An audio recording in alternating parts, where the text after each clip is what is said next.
Nah, selanjutnya kita akan membahas sel elektrokimia yang di jenis kedua, yaitu sel elektrolisis. Yang jenis pertama kan kita sudah bahas tadi tentang sel volta, di mana sel volta merupakan reaksi spontan karena dari reaksi kimia diubah menjadi energi listrik, sedangkan elektrolisis kebalikannya, yaitu reaksi redoks akan dihasilkan karena adanya energi listrik, atau singkatnya energi listrik menjadi reaksi redoks. Makanya sel elektrolisis ini merupakan reaksi tidak spontan, berbeda dengan sel volta yang merupakan reaksi spontan. Nah, adik-adik bisa perhatikan gambar pada slide. Sedikit berbeda dari sel volta, yaitu di sel elektrolisis bisa memakai satu jenis elektrolit, sedangkan di sel volta kan minimal 2 elektrolit yang dihubungkan dengan jembatan garam, kan gitu. Nah, di ini supply, artinya power supply, itu artinya berarti energi listrik yang dipakai untuk terjadi reaksi redoks di dalam tabungnya ini. Nah, sama halnya seperti di sel volta, di elektrolisis juga memakai dua elektroda, yaitu elektroda katoda dengan elektroda anoda. Nah, bedanya kalau pada sel elektrolisis, katoda itu berada pada kutub negatif. Kalau di sel volta kan kutub positif, sedangkan anoda itu berada pada kutub positif. Kalau di sel volta kan kutub negatif. Nah, selebihnya sama. Katoda itu terjadi reduksi, di anoda itu terjadi oksidasi. Nah, cuman kalau di sel elektrolisis, adik-adik tuh harus kuat harus bisa mengionisasikan jenis elektrolitnya dulu nanti. Makanya karena di katoda kita bisa menuliskan reaksi reduksinya dengan melihat kation dan jenis elektrolitnya. Sedangkan di anoda kita bisa menuliskan reaksi oksidasinya dengan melihat elektrodanya dan anionnya. Nah, jenis elektrolit yang sering dipakai pada sel elektrolisis itu umumnya ada 4 nih yang paling sering dipakai, yaitu bisa larutan, bisa lelehan, bisa leburan maupun cairan. Cuman sedikit kakak tekankan tentang larutan. Nah, larutan itu kan campuran yang di dalamnya terdapat pelarut. Berarti kalau jenisnya itu larutan nantinya, adik-adik jangan melupakan pada elektrolit itu ada airnya. Nah, sedangkan lelehan, leburan cairan kan dia lebih ke sifatnya elektrolit murni. Hanya saja perbedaan pada kerapatannya. Contoh nih, NaCl jenis larutan atau NaCl jenis liquid. Berarti kalau pada NaCl aqueous atau larutan berarti ada airnya, sedangkan liquidnya NaCl berarti tidak ada airnya, seperti itu. Boleh kita perhatikan contoh elektrolisis larutan NaCl dengan elektroda C atau grafit atau karbon. Nah, langkah pertama yang adik-adik perlu kerjakan itu adalah ionisasinya dulu, di mana NaCl jika kita ionisasi akan menghasilkan Na+ ditambah Cl-. Nah, jangan dilupakan ya, ini kan larutan nih, berarti di dalamnya nanti ada air, karena mempengaruhi reaksi yang terjadi pada katoda. Kenapa Kak di katodanya itu justru air? Adik-adik ingat nggak sih di deret volta? Di deret volta itu kan antara air dengan Na, yang berada paling kanan itu kan air. Artinya air akan lebih mudah direduksi dibandingkan Na. Makanya pada katoda yang direduksi itu air. Dan hasil reaksi reduksi air itu adalah 2H2O ditambah 2 elektron menghasilkan 2OH- tambah gas H2 atau sifatnya menjadi basa. Nah, sedangkan oksidasi, tadi kan oksidasi itu pada anoda, penentunya itu elektroda dan anion. Elektrodanya ternyata grafit. Kalau grafit itu nanti masuknya inert, berarti penentunya anionnya. Anionnya itu berarti Cl kan. Nah, berarti si Cl lah nanti yang akan mengalami oksidasi. Reaksi oksidasinya itu ya ada 2Cl- menghasilkan gas Cl2 ditambah 2 elektron. Seperti itu ya adik-adik. Adik-adik bisa dulu deh menuliskan ionisasinya, lalu menentukan reaksi pada katoda dan reaksi pada anoda. Nah, selanjutnya untuk menentukan reaksi pada katoda dan reaksi pada anoda, ada beberapa catatan yang perlu adik-adik ingat. Nah, seperti pada slide ini. Ingat ya tadi untuk menuliskan di katoda atau yang mengalami reduksi, adik-adik yang perlu perhatikan itu adalah elektrolitnya.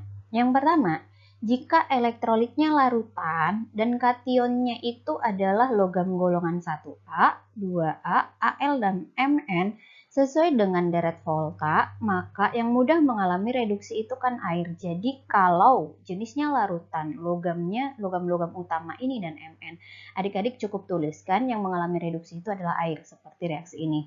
Nah, jika bukan larutan, maka logamnya lah yang akan direduksi. Misal nih, artinya seperti yang tadi, larutan NaCl, berarti kan si Na- punya saingan air nih, berarti nanti di katodanya justru air. Sedangkan untuk NaCl liquid atau cairan NaCl, Na-nya kan nggak punya saingan nih, berarti nanti di katodanya justru Na-nya. Seperti itu maksudnya. Nah, syarat kedua, jika kation selain yang ini, apapun jenisnya, mau larutan kayak lelehan kayak, maka nanti yang mengalami reduksi adalah logamnya. Bisa adik-adik tuliskan seperti ini. Ln pos ditambah N elektron menghasilkan L solid atau pengendapan logamnya. Misal, elektrolisis CuSO4, berarti elektrolisis larutan CuSO4. Berarti Cu kan nggak ada di sini nih. Berarti Cu itu merupakan logam transisi. Jadi walaupun dia larutan, nanti si Cu-nya di sini yang mengalami reduksi. Begitu maksudnya.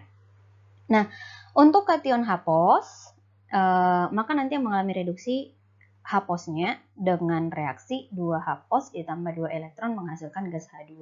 Itu untuk di katoda. Jadi adik-adik cukup ingat aja jenisnya larutan atau tidak dan kationnya logam utama atau tidak. Nah, untuk reaksi pada anoda atau yang mengalami oksidasi, yang perlu adik-adik perhatikan itu adalah elektrodanya. Yang pertama ada namanya elektroda inert. Elektroda inert ini ada 3, C, platina, dan aurum atau emas. Nah, elektroda inert itu artinya elektroda yang sukar bereaksi. Berarti nanti di sini dia hanya sebagai penghubung. Yang mengalami oksidasi itu justru anionnya.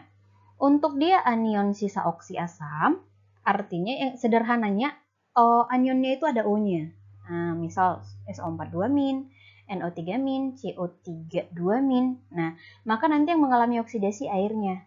Nah, di mana reaksi oksidasi air itu adalah 2H2O menghasilkan gas O2 ditambah 4H positif ditambah 4 elektron. Jadi adik-adik tinggal menulis ulang deh. Jika elektrodanya inert dan anionnya adalah sisa oksi asam. Yang kedua, jika anionnya halida. Halida itu berarti unsur-unsur golongan 7A dalam keadaan ion min, yaitu F-, Cl-, Br-, dan I-. Maka yang mengalami oksidasi itu adalah halidanya. Jadi cukup adik-adik tuliskan 2X- menghasilkan X2, gas X2 ditambah 2 elektron. Nah, X-nya ganti nanti dengan tergantung dari halogen pakai yang mana. Misal Br- nih, berarti di sini 2 Br- menghasilkan Br2 ditambah 2 elektron. Nah, untuk anion OH- atau basa, maka nanti yang mengalami oksidasi itu adalah OH-nya. Di mana reaksi oksidasi OH- itu adalah 4 OH- menghasilkan 2H2O ditambah gas O2 ditambah 4 elektron. Nah, tinggal nuliskan ulang kan. Nah, gimana Kak kalau elektrodanya non-inert? Kalau elektrodanya non-inert, dan itu umumnya yang dipakai adalah logam, maka yang mengalami oksidasi itu nanti adalah logamnya. Di mana oksidasi logam itu ada bisa kita tuliskan dengan L solid menghasilkan Ln pos ditambah N elektron. Misal nih, ternyata elektrodanya adalah Ag. Ag itu berarti kan non-inert tuh. Berarti nanti di sini Ag solid menghasilkan Ag pos ditambah 1 elektron karena motonya 1 tadi kan. Begitu ya adik-adik. Nah, boleh kita lihat contoh elektrolisis larutan CuNO3 2 kali dengan elektroda PT atau platina. Nah, berarti untuk menuliskan reaksi elektrolisisnya, langkah pertama yang perlu adik-adik tulis itu adalah ionisasinya dulu. Larutan CuNO3 2 kali, jika kita ionisasi akan menghasilkan Cu2 pos ditambah 2 NO3-.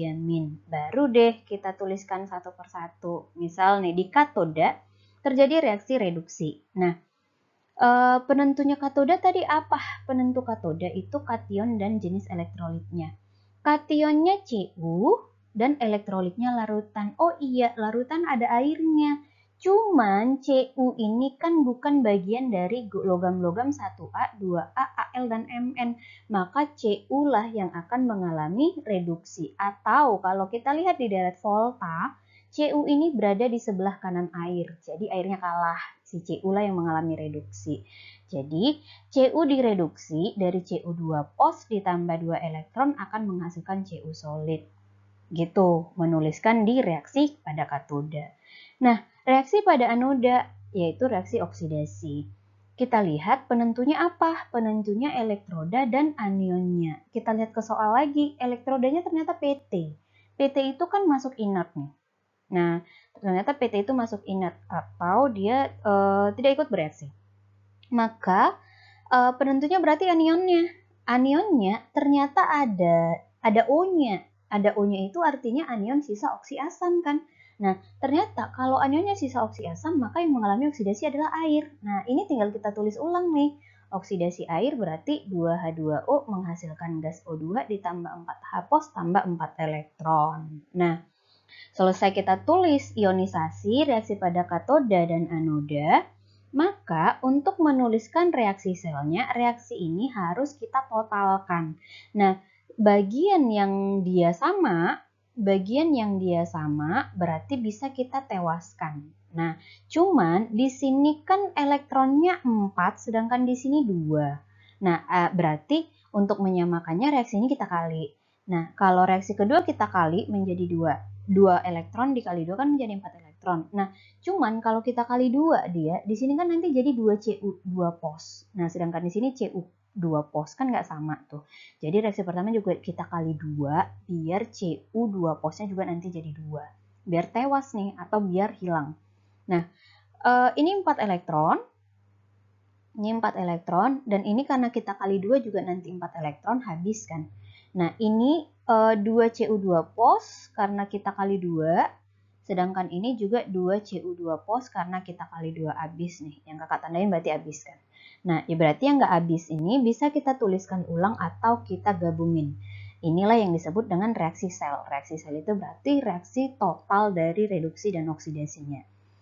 Karena reaksinya pertama tadi kita kali berarti 2 CuNO3 2 kali ditambah 2H2O menghasilkan 2 Cu karena tadi udah kita kali 2 ini kan, ditambah gas O2 ditambah 4H pos tambah 4 NO3-. Nah, ini reaksi masih bisa kita sederhanain. Artinya kita sederhanain, kita gabungkan antara 4H pos dan 4 NO3-. Ya, jadi kalau kita gabung nih, ini nanti menjadi 4HNO3. Jadi bisa kita tuliskan reaksinya seperti ini. 2 Cu NO3 2 kali ditambah 2H2O menghasilkan 2 Cu tambah O2 ditambah 4 HNO3. Seperti itu ya adik-adik. Nah, untuk memantapkan konsep adik-adik, boleh adik-adik latihan deh untuk menuliskan ini bagaimana nanti reaksi selnya.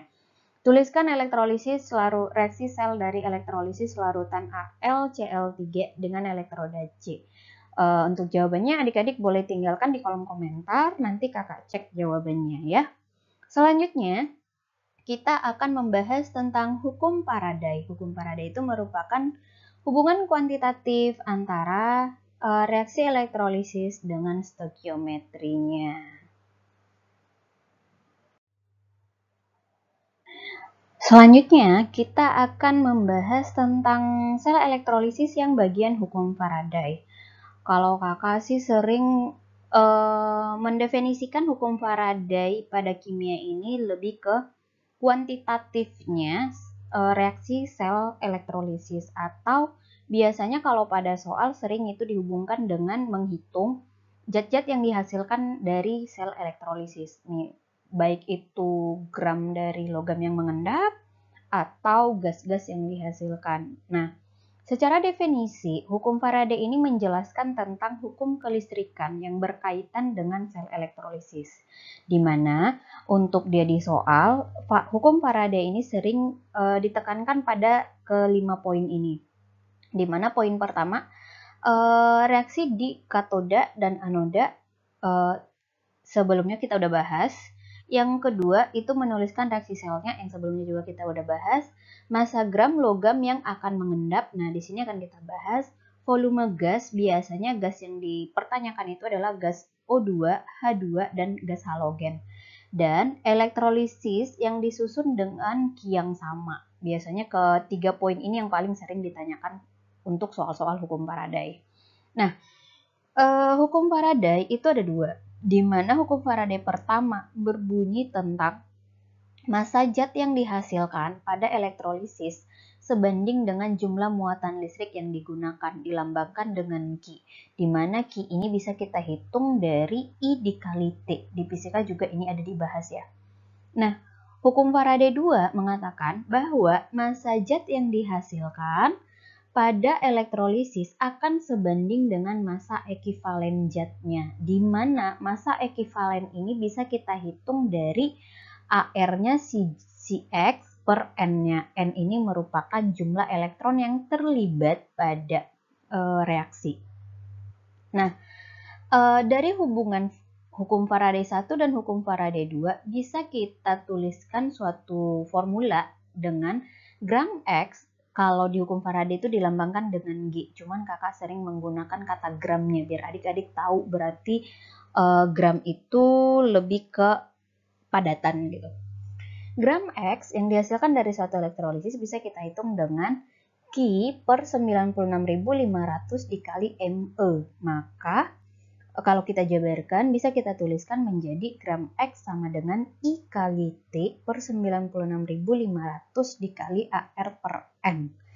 Nah, di mana kalau di kimia kan pakainya Faraday, sedangkan muatan listrik itu kan pakainya Coulomb. Jadi bisa kita konversi 1 Faraday itu sama dengan 96.500 Coulomb. Jadi ini sebenarnya konversi ke Faraday-nya sih.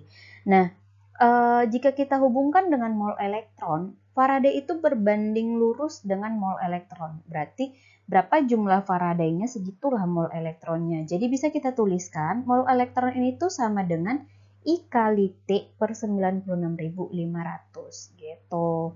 Nah, ini keterangan dari rumus-rumusnya, di mana Ki merupakan muatan listrik. Ki merupakan muatan listrik dengan satuan Coulomb, I itu arus listrik dengan satuan ampere, T itu waktu dengan satuan sekon. Dan N ini menyatakan jumlah elektron yang terlibat. Kalau mau gampang, adik-adik tinggal perhatikan di soal deh. Kalau di soal itu nanyanya massa logam, berarti N itu akan sama dengan muatan. Sedangkan kalau dia gas O2 berarti N-nya sama dengan 4, gas H2 berarti N-nya sama dengan 2, sedangkan gas X2 ini kan halogen, N-nya itu juga akan sama dengan 2. Sebenarnya ini adalah ditentukan dari jumlah-jumlah elektron yang melibatkan reaksi elektrolisis tadi sih. Nah, contoh nih. Pada elektrolisis larutan CuSO4, sel dialiri arus sebesar 193 ampere selama 100 detik. Hitunglah massa endapan Cu. Cu kan logam tuh. Berarti kalau kita ionisasi nih si Cu SO4 berarti akan menghasilkan Cu2 pos ditambah SO4 2-. Di sini kan muatan Cu2 pos tuh. Berarti bisa kita tentukan N-nya ini sama dengan muatan. Gitu. Cuman sebelum kita hitung masanya, kita tuliskan ya dulu reaksi pada katoda dan anodanya. Nah, kalau kita tuliskan reaksi pada katoda, itu adalah yang direduksi Cu. Kenapa Cu? Walaupun ini larutan, karena Cu, kalau kita lihat ke deret volta, Cu berada di kanan atau lebih mudah mengalami reduksi dibandingkan air kan. Jadi di katoda nanti itu adalah si Cu. Jadi Cu2 pos ditambah 2 elektron akan menghasilkan Cu solid. Nah, sedangkan di anoda yang mengalami oksidasi itu nanti adalah airnya. Kenapa airnya? Karena anionnya di sini adalah sisa oksi asam. Oh iya, di soal ini kan kakak tidak menunjukkan adanya penulisan elektroda jenisnya apa gitu. Nah, jika adik-adik ketemu soal seperti ini, di soal itu tidak dituliskan jenis elektrodanya. Adik-adik boleh anggap kalau elektrodanya itu adalah inert. Nah, gitu ya. Nah, karena di sini nggak dituliskan, berarti bisa kita anggap inert, maka penentunya jadi anionnya. Anionnya ada O-nya. Nah, kalau ada O-nya, berarti yang mengalami oksidasi air. Jadi tinggal kita tulis ulang, oksidasi air itu adalah 2H2O menghasilkan O2 ditambah 4 H+ ditambah 4 elektron gitu kan. Nah, karena yang ditanya gram Cu, berarti sesuai dengan rumus yang ini nih, bisa dong kita masukkan nilainya. Gram Cu sama dengan I-nya kan 1 ampere. I ini 1 ampere. Sedangkan T-nya kan 100 detik, berarti 193 dikali 100 per 96.500 dikali ARX. X-nya di sini berarti Cu, AR-nya 63 per N. N-nya kan di sini positif 2, atau boleh dari jumlah elektron yang terlibat, berarti N-nya 2. Nah, nanti jika adik-adik hitung, ini nanti besarnya menjadi 6,35 gram. Seperti itu ya, untuk menentukannya. Jadi sebenarnya kalau ini pilihan ganda, adik-adik nggak usah tulis ini, boleh sih, tinggal masukkan aja gram Cu sama dengan ini. Nah, tinggal melihat jumlah N-nya itu dari muatannya. Karena muatan Cu di sini 2 pos, berarti N-nya di sini jadi 2 gitu ya. Nah, jika soal itu misalnya menanyakan reaksi selnya, berarti adik-adik harus menotalkan reaksi ini seperti ini, kan? Nah, karena elektronnya di sini 2, sedangkan di sini 4, berarti elektronnya harus kita tewaskan dengan cara mengkali silang. Berarti yang 2 kita kali 2, biar Cu-nya juga tewas, kali 2, berarti reaksi pertama juga kita kali 2. Jadi yang kakak tanda ini nanti jadinya tewas kan, karena jumlahnya sama. Maka hasil reaksi selnya bisa kita tuliskan menjadi seperti ini. Karena reaksi pertama kita kali 2, jadi 2CuSO4 ditambah 2H2O akan menghasilkan 2Cu, karena reaksi kedua tadi kita kali 2, ditambah gas O2, ditambah 4H+ ditambah 2SO4 2-, karena reaksi kedua pertama tadi kita kali 2, makanya di sini 2 kan. Nah, yang dia 4H+ dan 2SO4 2- ini bisa kita gabungkan menjadi 2H2SO4. Jadi nanti bisa kita tulis secara singkatnya menjadi 2CuSO4 ditambah 2H2O menghasilkan 2Cu ditambah O2 ditambah 2H2SO4. Seperti itu.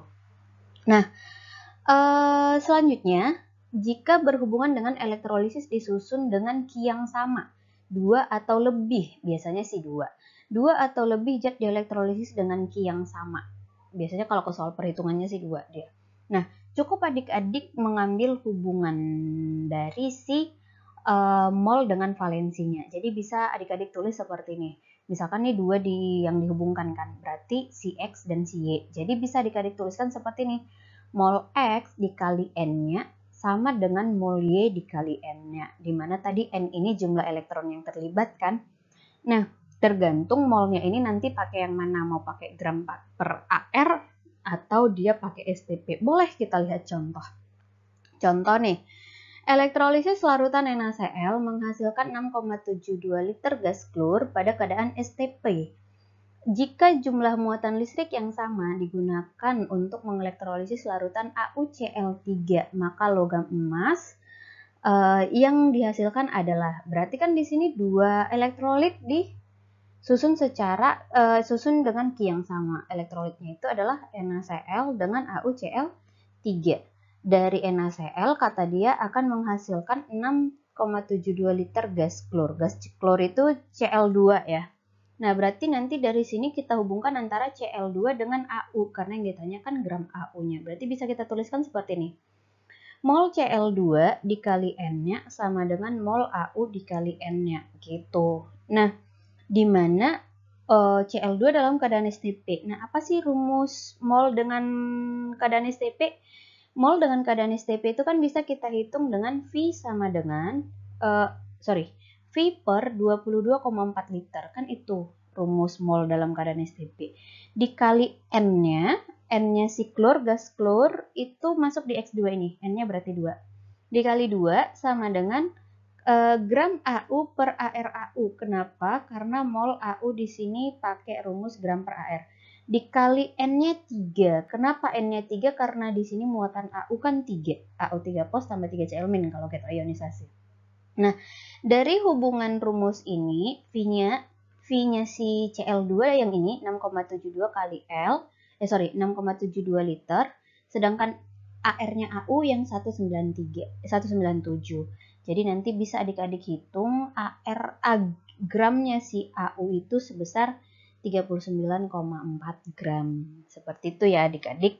Nah, jadi adik-adik cukup pahami di soal itu, dia yang dielektrolisis jenisnya apa, yang ditanya masanya kah, atau volume gasnya kah, atau elektrolisis disusun secara Q yang sama. Sekian pembahasan kita tentang sel elektrokimia. Sampai ketemu di video berikutnya.